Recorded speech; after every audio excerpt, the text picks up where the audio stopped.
ሰላም ክቡራት ተኸታተልቲ ሃመይ ጸኒሕኩም ኣለኹም ንሕዚ ካብ ትግራይ መንእሰይ ዝምልከት ዝወፀ ሓድሽ ኣዘራራቢ መግለጺ ኣጽዋር ኣሜሪካ ኣብ ኣዝዩ ሓደገኛ ትሑት ብርኪ ከም ዘሎ ዝገልጽ ሓበሬታ ብተመሳሳሊ እውን ኩናት ጋዛ ኔታንያሁ ካብ ጋዛ ንሰራዊቱ ከም ዘይስሕብ ምግላጹ ዝቐረበ ናይ ሰላም ጻውዒት ውጥን ነጺዎ ከም ዘሎ ዝገልጽ ሓበሬታን ኣብ ገማግም ቀይሕ ባሕሪ የመን ሓንቲ ናይ ህንዲ መርከብ ከም ዝጥሕለ ዝገልጽ ሓበሬታን ኣብ ኩናት ሱዳን ኣሜሪካ ብኩናት ሱዳን ብተዘዋዋሪ ትሳተፍ ከም ዘላ ዝገልጽ ሓበሬታ ዘመላኽትን ኣብ ፖለቲካ ኢትዮጵያ ድማ ኣብ ኢትዮጵያ ተቃወምቲ ፖለቲከኛታት ጠባቃን ኣብ ቀይዲ ከኣቱን ከለው ኣምነስቲ ኢንተርናሽናል ድማ ብዛዕባ ዳግማይ ምውላዕ ኩናት መጠንቀቕታ መሃበ ዝምልከት ሓበሬታን ሓይልታት ምክልኻል ትግራይ ኣብ ምዕራብ ትግራይ ዝተኸፈሉ መጥቃዕትታት ብዓወት ከም ዘፍሸለ ዝገልጽ ሓበሬታን ኣሜሪካ ምስ ኤርትራ ዝኾነ ዓይነት ምስጢራዊ ርክብ ከም ዘይብላ ዝገልጽን ብዛዕባ ዩክሬን ዝወፀ ሩስያዊት ድሮን ሓደ ሰላማዊ ሸቃጣይ ሓመልቲ ክትሃድን ዘርኢ ኣዘራራቢ ቪድዮ ዝምልከት ዝርዝር ሓበሬታ ሒዝና ኣለና።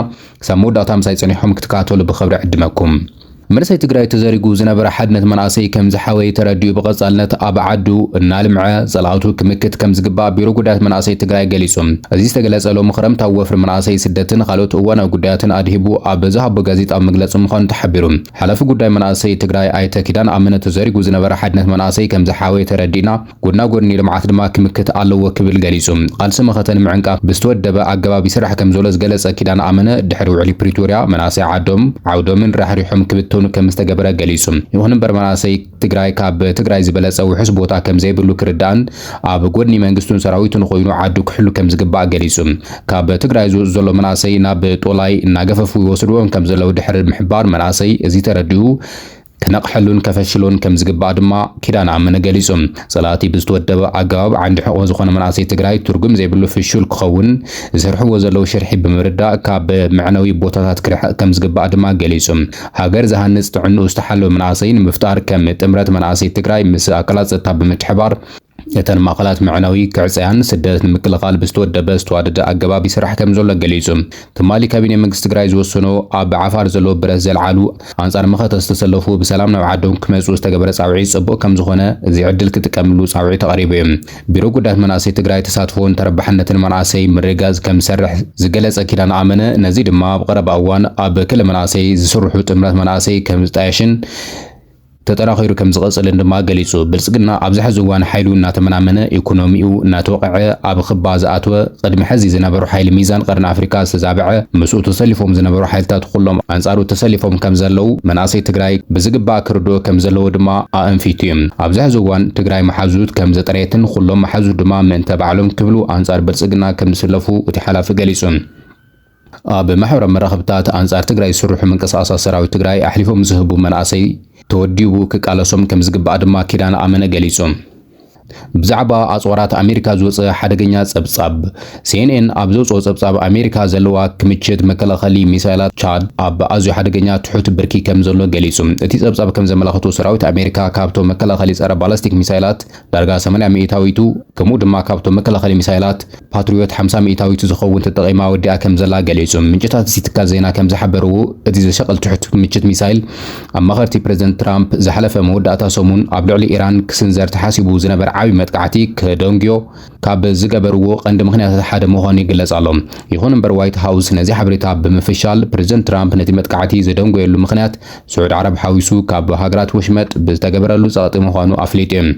ኣብ ዝሓለፈ ሰሙን ሴናተር ፎር ስትራቴጂክ ኤንድ ኢንተርናሽናል ስተዲስ ዝተባሃለ ትካል ኣብ ዘውፅኦ ጸብጻብ ካብ ለካቲት ክሳብ ሓምለ ዘሎ 65 ሚእታዊ ዝኾኑ ባላስቲክ ሚሳይላት ኣብ ጥቕሚ ምውዓሎም ገሚቱ እዩ። ብተወሳኺ ድማ እቲ ክምችት መከላኸሊ ሚሳይላት ታድ ኣሜሪካ እቲ ውግእ ካብ ዝጅመር ካብ ዝነበሮ መጠን እንተወሓደ ብ38 ሚእታዊት ከም ዝጎደለ ኣመላኺቱሎ። እዚ ከምዚ ኢሉ ከለዎ ቀዳማይ ሚኒስትር እስራኤል ቤንያሚን ኔታንያሁ ንጉጅለ ዕጡቕ ሓማስ ኮን ምፍታሕ ዝቐረበ ሓሳብን ሓማስ ዝሓለፈ ሰሙን ዝተቐበለ ውጥን ቦርድ ኦፍ ፒስ እስራኤል ከም ዘይተስማዕምዐትሉ ንፈለማ ግዜ ብወግዒ ገሊጻ። ኔታንያሁ ሶሉስ ኣብ ገጽ ፌስቡክ ኣብ ዘውፅኦ ሓበሬታ ሓማስ ሙሉእ ብምሉእ ዕጥቁ ክሳብ ዝፈትሕ እስራኤል ሕዚ ኣብ ጋዛ ሒዛቶ ካብ ዘለዋ መድሬት ንድሕሪት ከም ዘይትምለስ ብጽኑዕ ኣረጋጊጹ እዩ።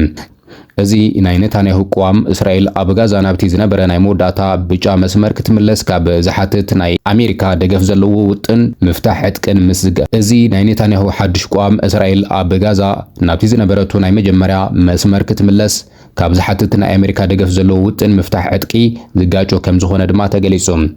እስራኤል ብጥቅምቲ 2025 ምስ ሓማስ ብዝተገበረ ናይ ተኽሲ ምቁራጽ ስምዕነት ብጅሆ ዝተተሓዙ ሰባት ናይ ምፍታሕ ስምዕነት መሰረት ናብዚ መስመር እዚ ተመሊሳ እኳ እንተነበረት ካብኡ ንድሓር ግና እቲ መስመር ዘለዎ ናይ ቁጽር ግደ ካብ 53 ሚእታዊት ናብ 60 ሚእታዊት ዕብያቱ እያ። እቲ ቦርድ ሰላም ሓማስ ኣጽዋር ከረክብ ክሳብ ዝጅምር እስራኤል ካብቲ ብጫ መስመር ንላዕሊ ክትምለስ ከም ዘይትጽበቅ እንተመላኸተ ኔታንያሁ ግና ሰራዊት እስራኤል ሕዚ ካብ ዘለዎ ቦታ ዝኾነ ምንቅስቃስ ከም ዘይገብር እዩ ኣፍሊጡ ዘሎ። ነዚ ሲዕቡ ድማ ላዕሎት ልኡኻት ቦርድ ሰላም ንኔታንያሁ ንምእማን ሶኒ ናብ እስራኤል ከምርሑ ከም ዝኽእሉን እዩ ዝግለጽ ዘሎ። እቲ ቦርድ ንእስራኤል ሕልፊ ብምሃብ ነቲ ውጥን ንምምሕያሽ ምልክታት እኳ እንተረእየ ድሌት እስራኤል ንምትእንጋድ ምፍታን ግና ኣዋርሕ ዝወሰደ ስምዕነት ሓማስ ከጥፍኦ ይኽእል እዩ ዝብል ስጋታት ፈጢሩ እዩ። በቲ ካልእ ሸነኽ ሰሉስ ዕለት ላዕለዋይ በዓል ጋዚ ሓማድ ከምኡ ድማ ፒርስ ሞርጋንን ኤንደርሰንን ኣብ ዝተባሃለ ፍሉጥ መደብ ቀሪቦም ኣብ ዝሃብዎ ቃለ መሕተት ብጥቅምቲ 7 2023 ኣቆጻጽራ ኣውሮፓውያን ኣብ እስራኤል ኣብ ዘካየደው መጥቃዕቲ ንጹሃን ዒላማ ከም ዘይገበሩ ምግላጾም ኣዘራራቢ ኮይኑሎም መብዛሕትኡ እቲ ዘሰቅቕ ተግባራት ብባዕሎም ቦቶም ዕጡቃት ካሜራ ዝተቀረጸ እኳ እንተኾነ ሓማድ ግን ምናልባት ገለ ጊጋታት ተፈጢሮም ክኾኑ ይኽእሉ እዮም ካብ ምባል ወጻኢ ቅትለት ንጹሃን ነጺጉ እዩ። ነቲ ወዲ 9 ወርሒ ዝነበረ ህፃን ካፊር ቢባስ ሓዊሱ ብዛዕባ ዝተሓዙ ስድራቤታት ብጋዜጠኛ ምስ ዝተሓተተ እውን ኣብ መወዳእታ እቲ ውግእ ሓማስ ንንጹሃን ንምፍታሕ ዘቕረቦ ሓሳብ እስራኤል ነጺጋቱ እያ ብምባሉ እውን ተኸራኺሩ እዩ። ይኹን እምበር ኣብቲ ግዜቲ እስራኤል ብጅሆ ዝተሓዙ ሰባት ብዘይ ዝኾነ ቅድመ ኩነት ክለቅቕ ክትሕተትን ከላ ሓማስ ብወገኑ ኣሽሓት እሱራት ክልቀቁን እቲ ውግእ ደው ክብልን ቅድመ ኩነት ከም ዘቐመጠ ይፍለጥ እዩ። እቲ ጋዜጠኛ ኣብ ናይ ሙዚቃ ድግስ ዝነበሩ ብኣማይ ዝቑፀሩ ንጹሃን ስለምንታይ ከም ዝተቐተሉ ንዘለዓለ ሕቶ ሓማድ ንሱ ኣብ ውጥና ኣይነበረን ክብል ነጺግዎ እዩ። ኣብ ጥቓ ገማግም ባሕሪ የመን ሓንቲ ናይ ህንዲ መርከብ ተተኳሲ ተሃሪማ ከም ዝተሓለት ተገሊጹ። ኣብ ገማግም ባሕሪ የመን ሓንቲ ባንዴራ ህንዲ ዘንበልበለት ንግዳዊት መርከብ ብተተኳሲ ድሕሪ ምውቃዓ ከም ዝተሓለት ሰብ መዚ ኣፍሊጦም።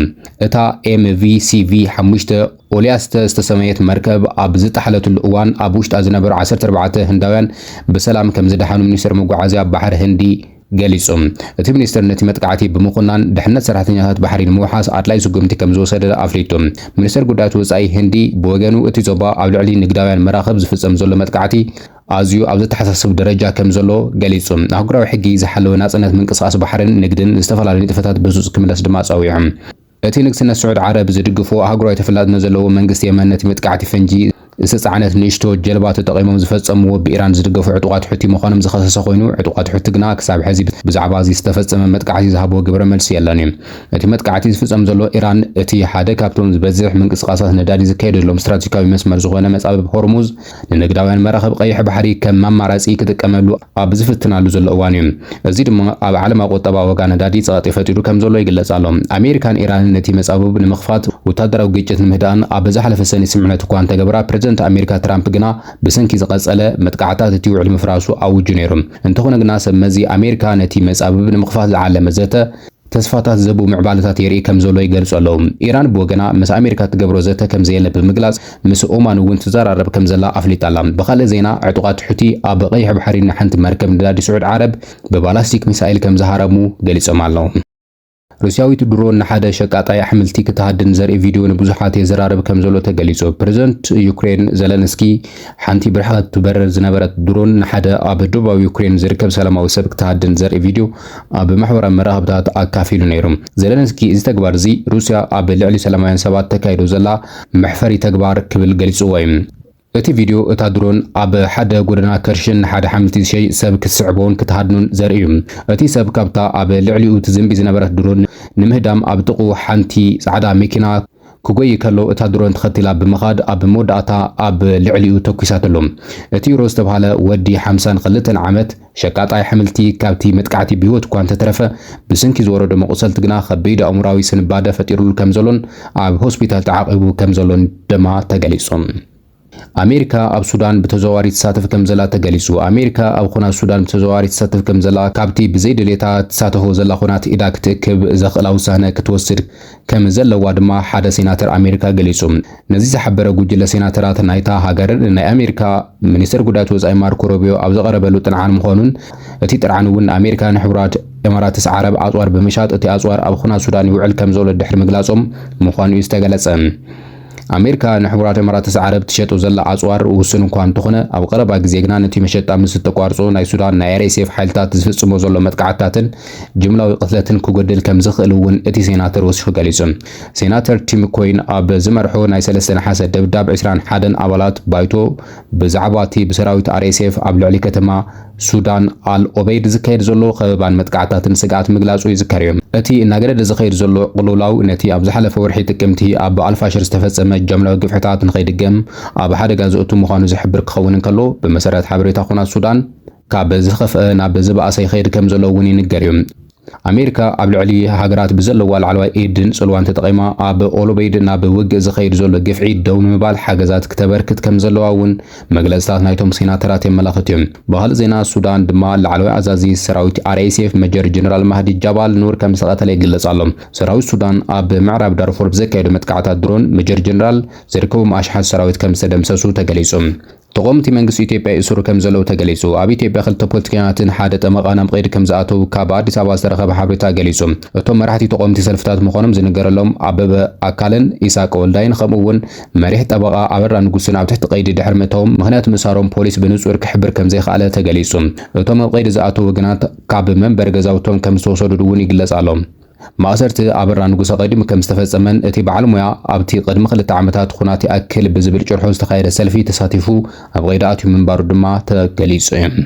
ሓላፊ ህግደፍ መግለጺ ከም ዝሃበ ተሓቢሩ። ሓላፊ ህግደፍ ዝኾነ ዮሴፍ ይስሐቅ ኣብ ኣሜሪካ ብዝሃቦ መግለጺ ህዝቢ ኤርትራ ኣብ ነዊሕ ናይ ናጽነት ዓመታት ዝተመርሐሉ ሓድነትን ከባብታት ኤርትራ ዝተፈላለየ ግዳማዊ ተጻቦታትን እናሃለዋ ናብ ርጉእ መድረኽ ክትበጽሕ ከም ዝኽኣለት ሓቢሩ። ነቲ መግለጺ ዝሃበ ዩሱፍ ውድባዊ ጉዳያት ህዝባዊ ግንባር ኣብ ኣሜሪካ ኣብ ዝተኻየደ መበል 52 ፌስቲቫል ማሕበረሰብ ኤርትራ ምዃኑ እውን ተገሊጹሎም። ኤርትራ ብቀርኒ ኣፍሪካን ዞባ ቀይሕ ባሕርን ሰላም ንምርግጋእን ኣብ ምክልኻል ልዑል ተራ ክትጻወት ትኽእል ናይ ሰላም ሓይሊ ናይቲ ከባቢ ኮይና ከም ዘላ እውን እቲ በዓል ስልጣን ወሲኹ ገሊጹ እዩ። ኣብ ቀርኒ ኣፍሪካ ሰፊኑ ዘሎ ዓለማዊ ዘይርግዕነትን ዝገለጸ ንሱ ኣብ ኣፍሪካ ዘሎ ብድሆታት ኣቃሊልካ ክውሰድ ከም ዘይብሉ ድማ ነቲ ብድሆታት ንምምካት ኩሉ ዓይነት ምድላዋት ከም ዘድሊ እውን ወሲኹ ገሊጹ።